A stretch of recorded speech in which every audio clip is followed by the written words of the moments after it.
Et ce n'est pas la première fois que les places financières dégringolent. On se souvient de la crise de 1987, comme nous le rappelle Alexandre Hébert. Le premier lundi noir remonte au 19 octobre 1987 aux États-Unis. En quelques heures, le Dow Jones perd plus de 500 points, une baisse de 22,6%. Wall Street s'effondre, du jamais vu depuis la crise des années 30. Après les turbulences, une tornade a donc littéralement balayé la bourse de Paris aujourd'hui. Dans sa chute, la bourse américaine entraîne celle du monde entier. Paris, moins 9,7%, Londres, moins 26%, ou encore Hong Kong, moins 46%. À l'origine de cette baisse, la publication des très mauvais chiffres du déficit américain qui a fait paniquer les marchés financiers. Au début des années 2000, c'est l'éclatement de la bulle Internet qui provoque un krach boursier.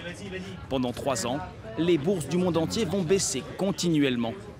Entre le 4 septembre 2000 et le 12 mars 2003, le CAC 40 a perdu 4 541 points, soit une baisse de plus de 65%.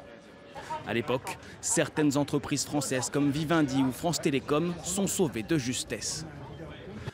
Nouveau lundi noir le 6 octobre 2008. Cette fois-ci, c'est la crise des subprimes qui fait s'effondrer les marchés. La plupart des bourses mondiales ouvrent avec une baisse historique, moins 24% à Tokyo, moins 22% à Paris et moins 21% à New York. Il leur faudra plusieurs mois pour remonter.